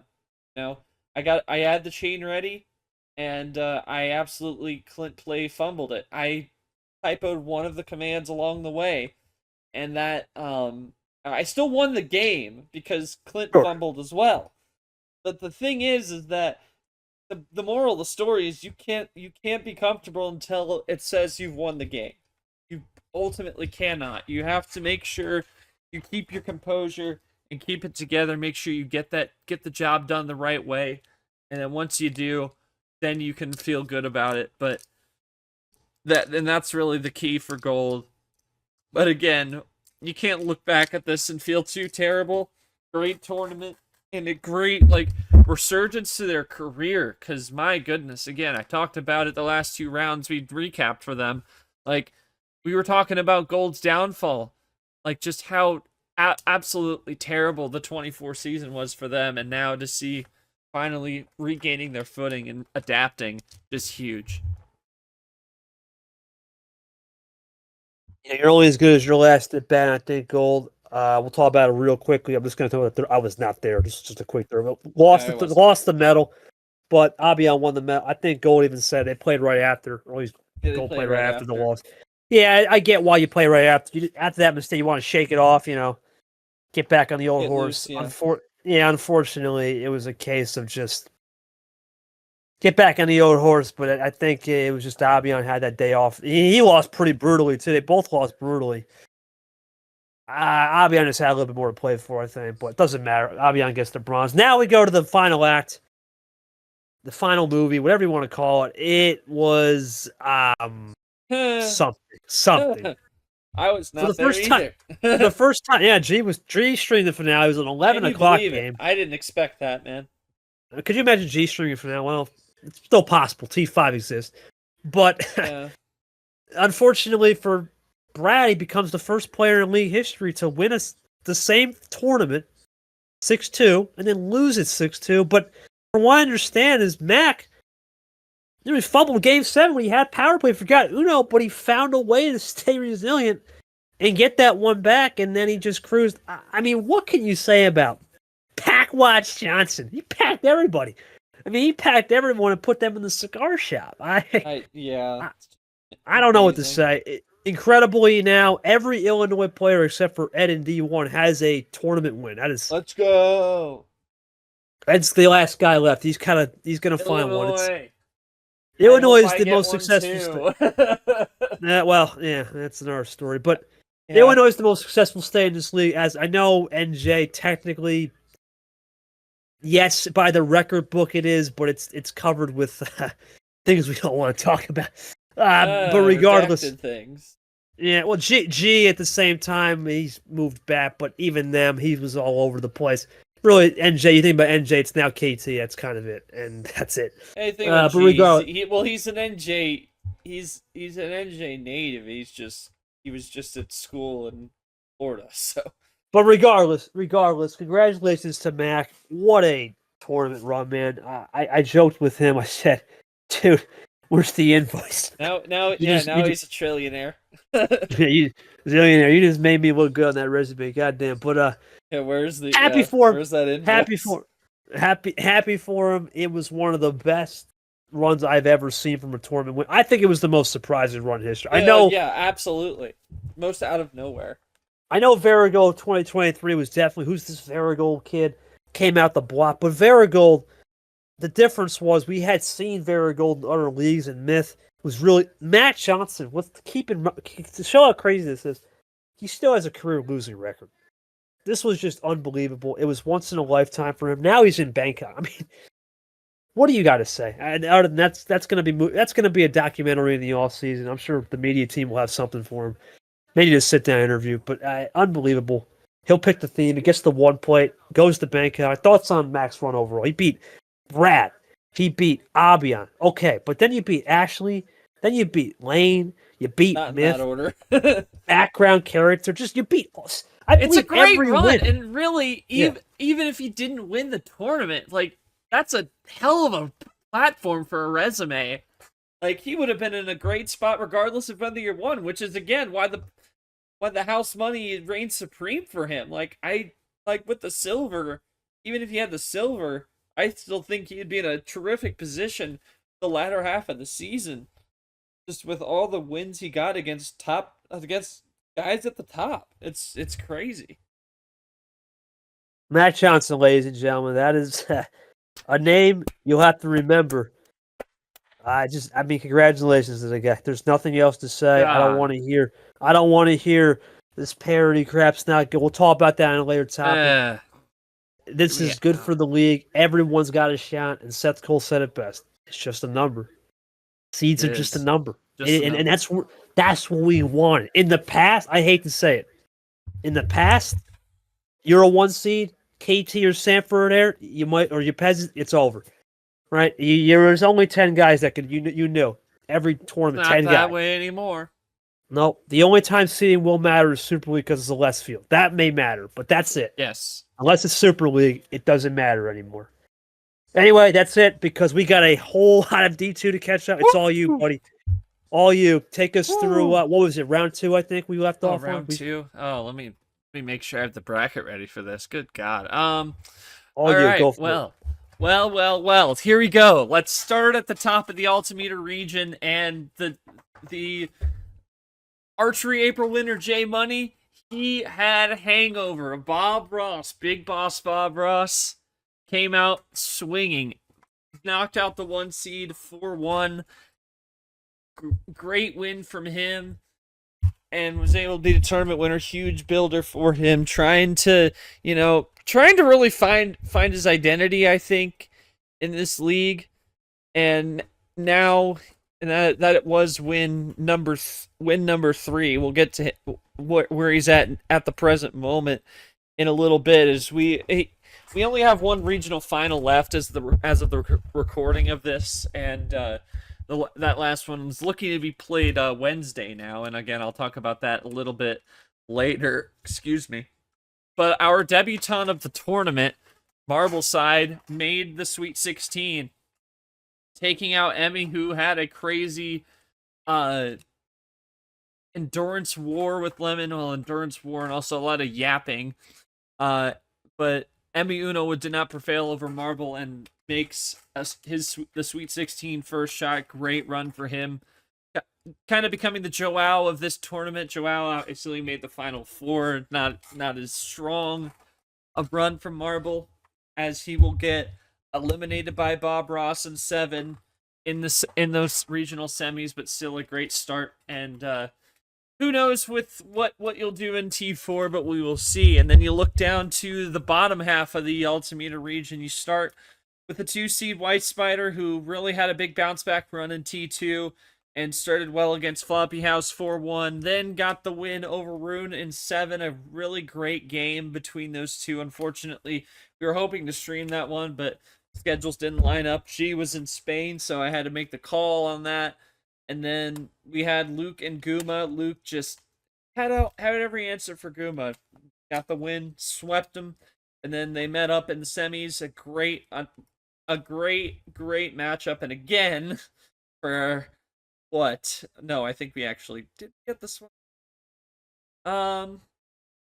Yeah, we did. Yeah, because G was back, and White Spider took it to Luke, and again, Luke, tournament winner. He's already locked into D2 championship. We will see if he kind of pulls the KT, kind of sits back after a T1 championship, and looks to try and turn it up come postseason time. We will see what happens, but the regional final will be contested between the 2 seed of White Spider and the 8 seed Bob Ross, now looking to be Wednesday after time for Tuesday fell through, unfortunately, while we were recording this.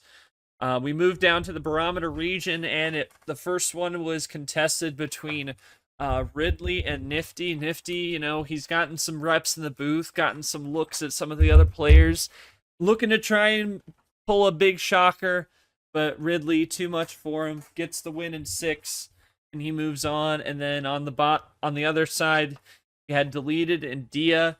Deleted getting the win in 7. Dia really, first game of their career, really, not first career, first game of the tournament, after unfortunately was supposed to play Rana, but their account has mysteriously disappeared, so that's fun. And it ended up being Ridley contesting Deleted, and we've had a lot of animosity with that game. Unfortunately, we had some complications that I'm not gonna go into too much detail on, but ultimately, due to some major factors during the scheduling process, and there's a whole post about that in the D2 server if you want to learn more on that. But Ridley gets the DQ win over Deleted, and now you move down to the bottom half of the barometer region, and your main man, KT, Cody Smart, took it to Marcus 4-1 and moved to the semifinals, and he's really starting to have his breakout tournament in T3. And on the other side, it was Pikachu and Ryder. Ryder getting a huge win in their first tournament. Had a chance really to be.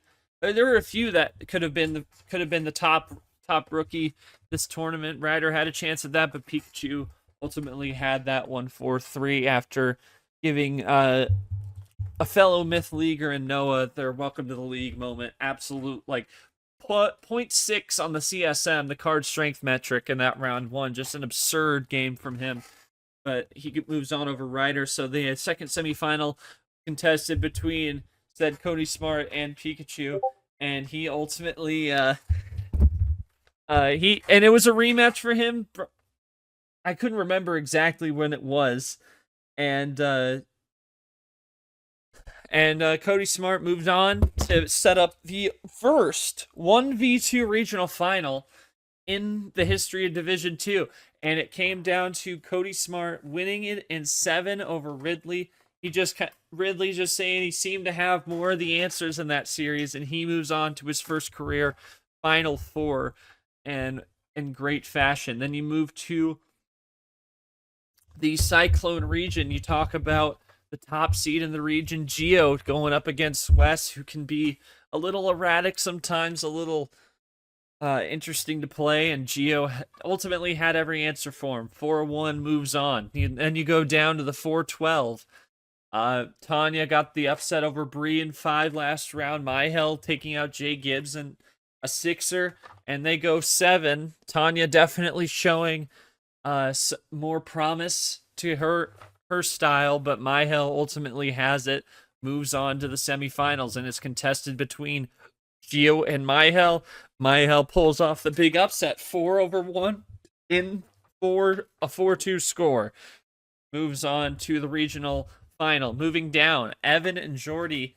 Jordy coming up with a huge win, probably one of the better upset wins you've seen, because we all talk about how Aiden Smith once took Ashley to the brink in D1 last year, got relegated surprisingly in favor of the likes of Ellison and Eric Monaco. And unfortunately for him, this was not his tournament. Jordy, with a huge win, comes up in his first stream game, but Evan puts him down. Evan trying to make a bounce back. Had a DQ win over Breath, unfortunately. Didn't really... We talked about that the last podcast, but Evan ultimately had the upper hand in that one, and he moves on. Going down, you have Ami, who has been here since the beginning, didn't have the strongest of seasons in 24, and he's done nothing but have strong seasons in 25, as he gets another big win over James, moves on 4-1, and then sets up the game against Evan, and he does the same thing, 4-1 over Evan, and now it sets up Ihel and Ami, which was contested on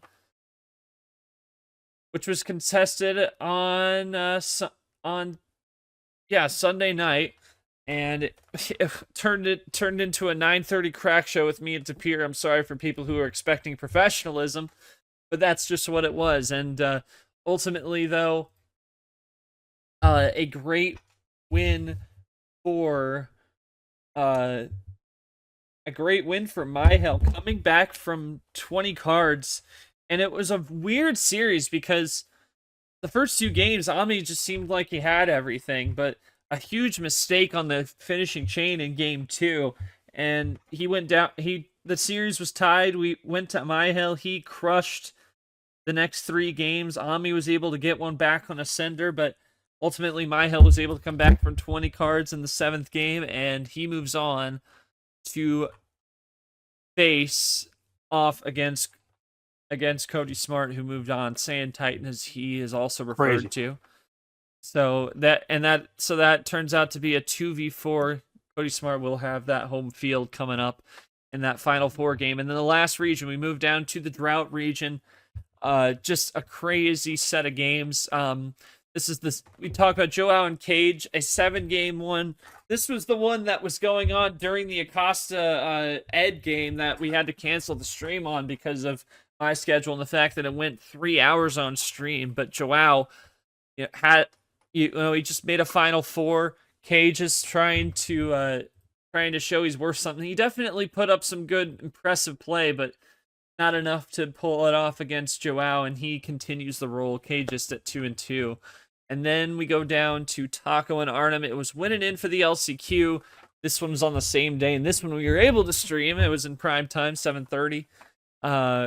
And Taco just had pretty much everything he needed against Arnhem. Didn't have much to say. Arnhem did, and he got the win. Clinches LCQ. Arnhem's going to need a win. He needs to get out of round 1 next tournament to be able to play in the postseason, and that set up the semifinal between Joao and Taco. And Taco just absolutely ran it through over Joao. And again, Joao doesn't have as much to play for. And again, I mean, they were definitely close games all around, but Taco ultimately, he felt he had more on the line, and he had the win. And then you move down, the game between Mark and myself, and we had the first game came down to we were both at Uno at the same time, and Mark had the card before me, but then after that I just kind of had the hands. Mark is definitely a strong player. I win at 4-1, and Mark definitely a tough opponent. It's just I kind of had it for him. And then down on the bottom you have Red and Mazawat. Red, again, he made a regional final first time out in T1, and he's looking to try and make more, as he will move on in a 4-1 over another debutante.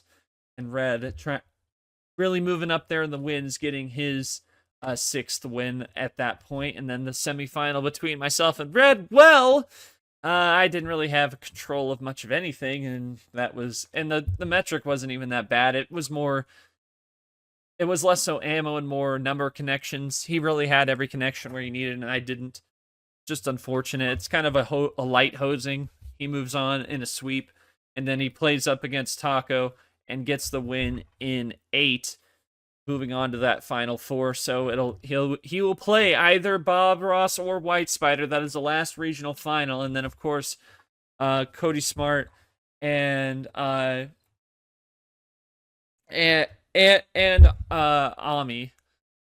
or My Hell. I'm sorry. Moving on to that point. So it's interesting to see KT because we talk about parity in D1 and how anyone could win. Well, this is a completely different thing. Like the lowest seed remaining in the final 8 of this tournament is an 8 seed.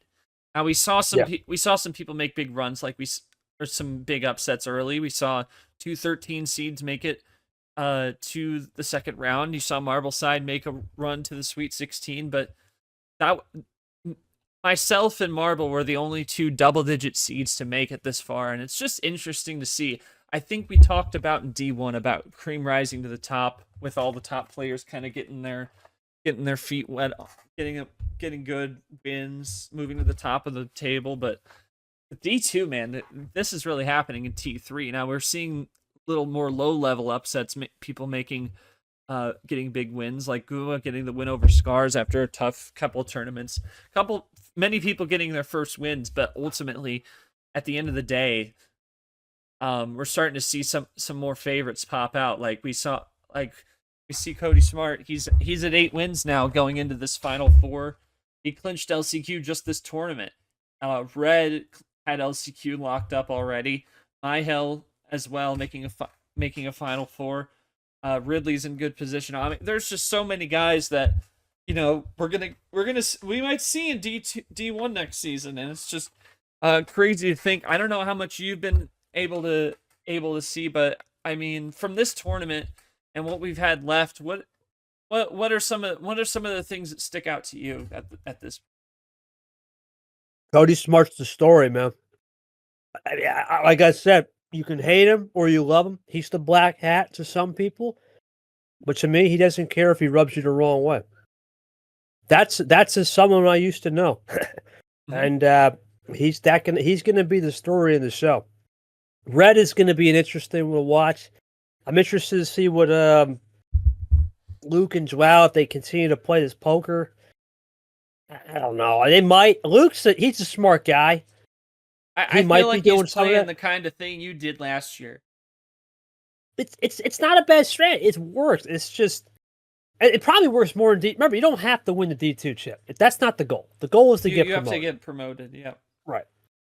And when my stuff last year was different. The goal was, I played this stuff. It worked out magic. I ran off the table issues that I never had a fair shot. The plan was going to work. I just ran the stuff I couldn't control off the table. Right. I think the story's Cody Smart. As crazy as this sounds, he's the story in the show because he doesn't care who's in front. He's going to be overthinking and saying, I've seen this before. I've seen this movie before. Who does that a lot? Well, none of his buddy C. Sanford. Right? he's going to do this, and he's going to continue to play these mind games. The other person I'm interested to see who can make a run, Bob Ross, that would be something. He'll be winning into the LCQ coming into this regional final against White Spider. Ross in number 5 in a final 4. If Ross finds his way into the LCQ, it can be hot. But I think the reason why we'll talk about this kind of into our next topic a little bit later, why we have I don't mind when the cream rises to the top. Let's not forget March, it was the same way. Everyone was a top seed, right? There's nothing wrong with that. There's nothing wrong with having top seed. I think that the difference here is down here, remember, it's a new platform, it's a new bot. We didn't see a single D2 game with this bot till this year. Whereas last year we had T5, which is kind of whatever, and then Super League. It was, scaled back version. But regardless, I think the cream's starting to rise, and now I'm interested. LCQ, having that 5-win threshold makes things a little different. It's a different ball game. When you have a target to go to, people are going to start shooting for that. It makes things a little unique. But that's my biggest storyline. I'm interested to see Cody Smart. Ross can do something. And White's resurgent. White, of course, started as a top 2 player in that league after not getting promoted. So interesting to say the least, for sure. But it's definitely interesting. Sure. And again, White Spider, he had a tough T1, but then got back on his horse in T2, and now he's in the final, on the cusp of a final 4 in T3. And again, yeah, Cody Smart is, you could say he definitely is the story. He's the highest ranked player left. You talk about the top 25, he's number 8 in these rankings. 1 through 7, all gone. Ridley, Gio, Luke, J Money, Joao, Mark, and Aiden. And the next guy down is Red. He's at number 10. Then you have Myhel at number 12. The Sunday night's game was 11 versus 12, Ami versus Myhel. White Spider's number 16 still alive. Bob Ross isn't even on. He's the only unranked player in the last 5 players that we have left here at this point, at the point of recording this. But yeah, there's going to be some shakeup, and I just don't know. Like we're talking about the top 10. I just think it's just going to keep shuffling around inside the top 15 players. It's going to be who is going to meet that criteria to get the high at large spots to try and get in a good position to be promoted. That's going to be the question, no doubt about it. But we're looking forward to the Final Four. We have that one game set between Cody and Myhel, and we'll see coming up hopefully Wednesday evening between Bob Ross and White Spider if who will play Red in that other Final Four match, and then it'll be full steam ahead. We'll see who is our third tournament winner of the season, who will join Luke and J Money as locked in to D2 Championship, although at this point it's starting to seem like you're locked in way before that. And we also, LCQ eligible, Cody Smart, Red, Myhel. They're already starting to look more like D2 Championship players, but they're all locked into postseason. Ridley, Ami, Gio, Taco, Joao, Mark, White Spider, Bree, and again, Bree at 3 in a DQ win. Had the Final Four run P1, so that's why she's there. Still trying to find more to it. That Bob Ross looking to try and lock it in. Moving in, it would be the only one that is on the cusp of postseason. Everyone else is definitely looking at either LCQ or D2 Championship. There will be a lot of players going forward that are going to be looking for that as well before the final. Will be just this July, so looking forward to that. But yeah, that is the state of affairs right now in Division 2. It really starting. We're just seeing heavyweight games down the stretch here, and it's really exciting to watch. You're at that point of the year where there's not much time left. When you look at the rounds, you got the Final Four. You got what do we got? Final Four. You got the 6 rounds finale. Yeah, you got 7 rounds left. Really, realistically, you have 7-8 rounds left. Realistically, round 1 and 2 are going to matter for the next tournament for most people because everyone's out, unless you're in the Final Four. That's where your season's going to be made. So, I'm interested to see how it will be come T4, which will be just this July when we get to the summer months when the weather heats up for sure. But we move back to Super League Insights. Where are we at? Where's the field? As you said last year, comparing last year to this year, we compare and contrast. I have all the Super League reveals from. We're gonna forget we didn't have a T2 reveal show last year. This year, last year we had AP Top 25. A little bit different, still the same thing. But if we go off of Super League Reveal 2, last year it would be after T3. Well, if you look at this, you had KT at number 1, 8-2. Ashley was 10-3. Brad was 9-2. Cap 7-2. Chomik was 7-3. Right, so keep that number in mind. The highest guy we have is 8-2. Yeah. Okay. That just shows you, and at 16th spot, if we're just keeping it cut off, it was a Tapir just joined the league at a 4-2. All right, so we have a very similar cutoff path. However, the top is not as expanded out to 8 to 10 to 11. We don't have that. Because we don't have that, I'm actually more interested to see what will happen with the guys at 4, 5, 6, because we're starting to have a new theory. I think the theory is this. Of course, you want to get 10 plus wins. That's always the goal.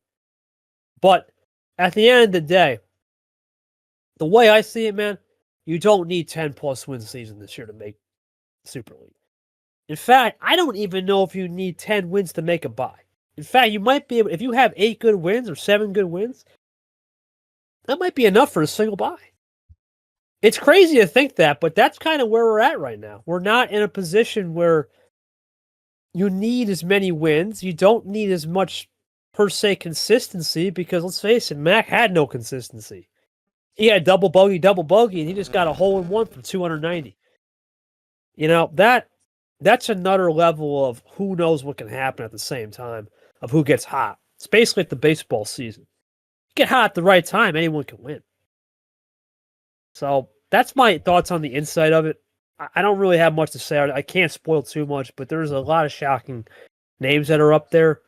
There are guys that are making Super League. We know confirmed. Mac never made it. Nick, we know, never made it. G made it, but it's been 2 years. A lot of people are making it that we've never seen before. We don't have data in a playoff situation. No doubt. That's going to be scary, or that's going to be we're entering an unknown water. Your thoughts on it real quick before we get to the bigger topic ahead. Yeah, I think, we talk about parity, and, you talked about the fact that, talk about the invoice with Pac. I mean, the people keep coming out of nowhere, really, and I just don't know what to make of it at this point, because it's like, what? People are just going to keep getting wins. There are people good enough to make, pretty much anyone's good enough to get a win, period. That's clear at this point, and I think, yeah, if you got 8 good wins, at this point you're in a good spot. But obviously, you want to try and get more. You want to get as you want to try and control as much as your destiny as you can. But it'll be interesting to see how that works out the rest of the way. I think people are still going to want to get more wins. You don't want to. You're never comfortable. Just like when you're up 4-0, you can't be comfortable. Even if you're at 8 wins, feeling good, you're at the top of the win table. You can never be too comfortable. And I think people are going to keep trying to win as much as they can until they really know for sure. Hey, I gotta be in. Yeah, unless you're Mac, Nick, or G, they're fine. Yeah, those are the only 3 that can relax. The rest, you got to keep it going.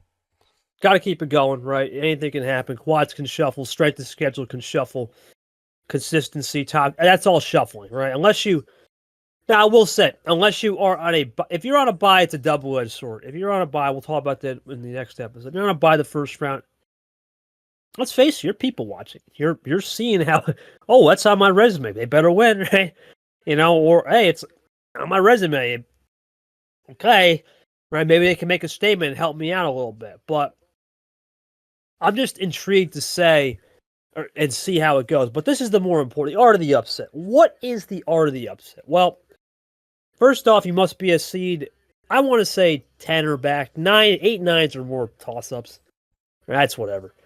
But in the first round, 10 or back, 10 through 15, 16, whatever. That's the art of the upset.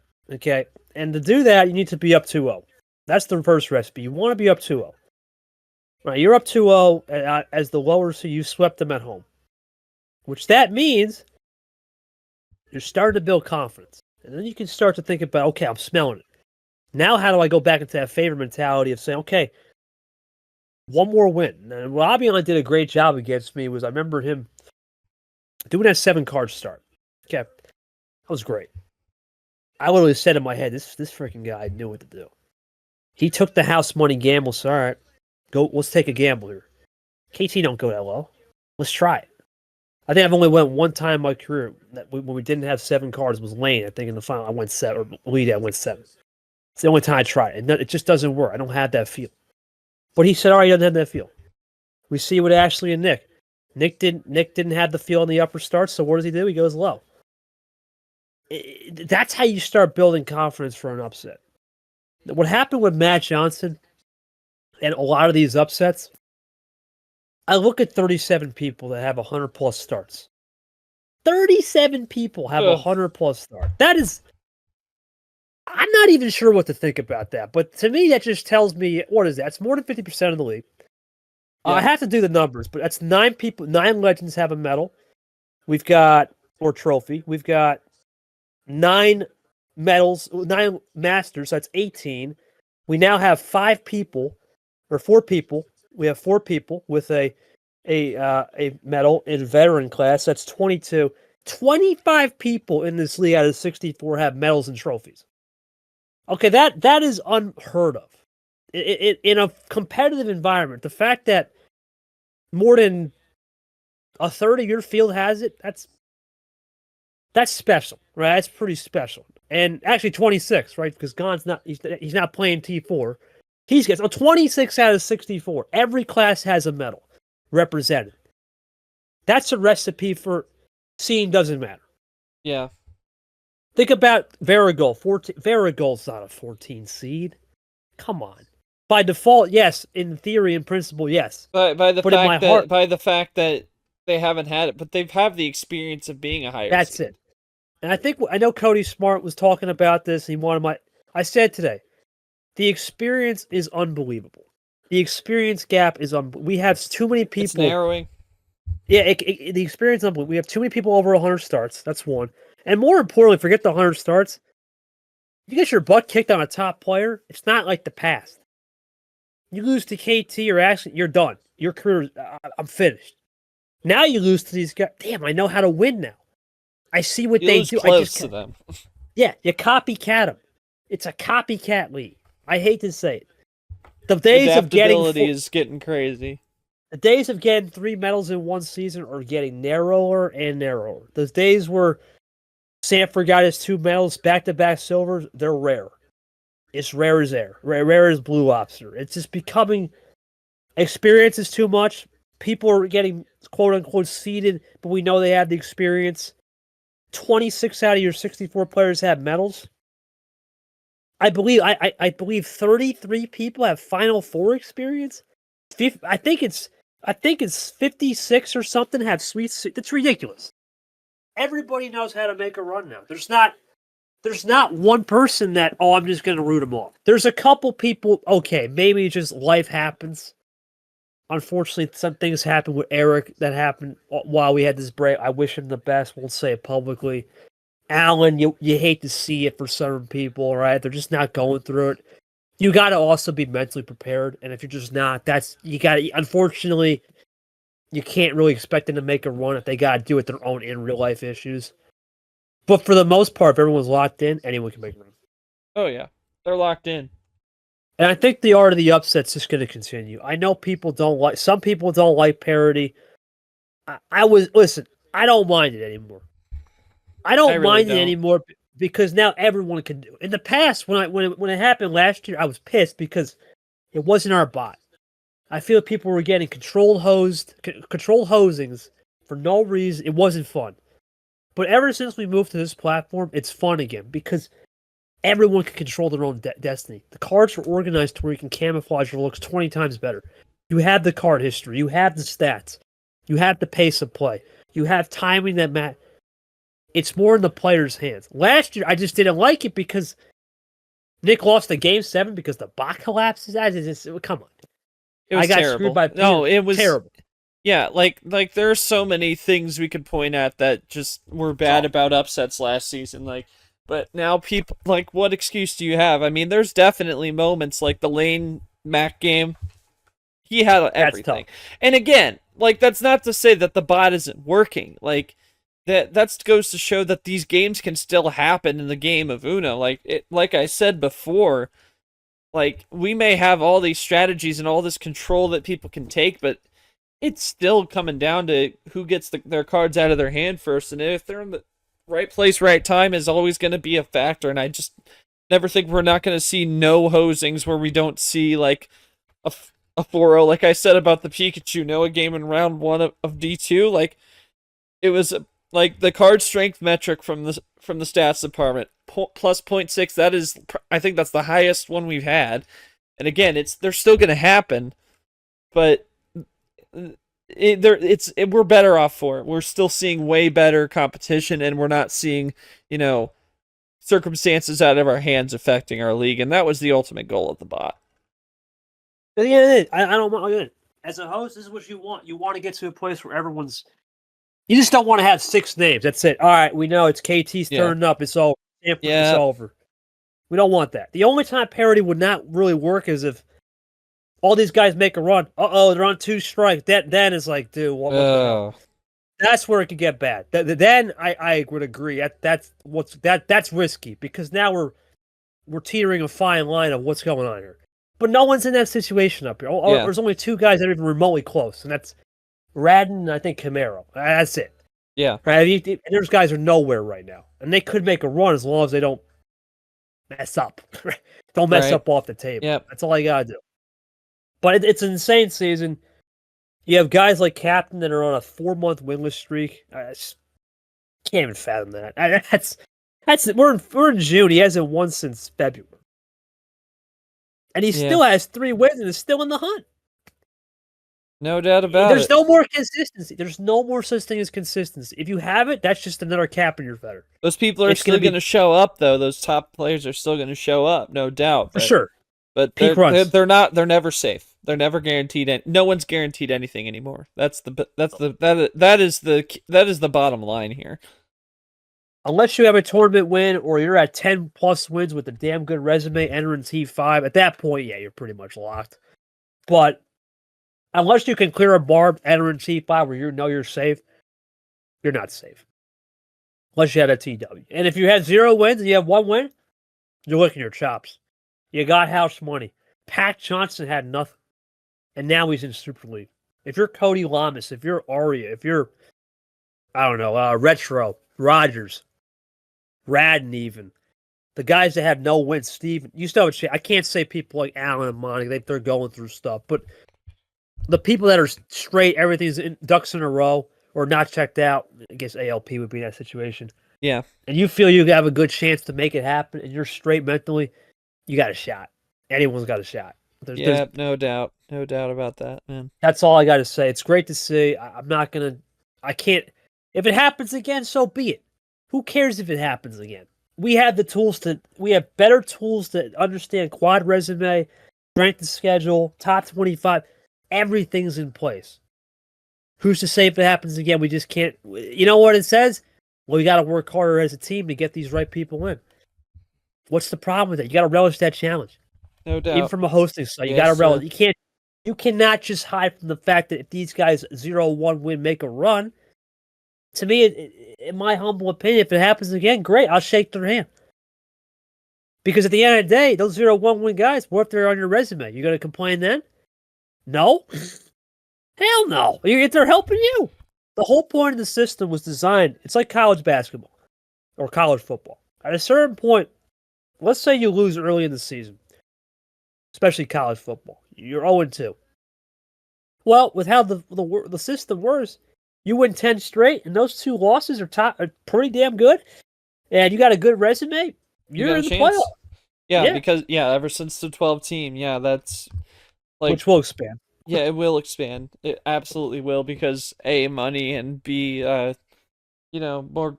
It makes more games meaningful. Like that like CFP, like 14, like you lose 1, you could maybe make it if you make a run straight through. If it's not a terrible loss, make a run straight through, win your conference championship, and if applicable.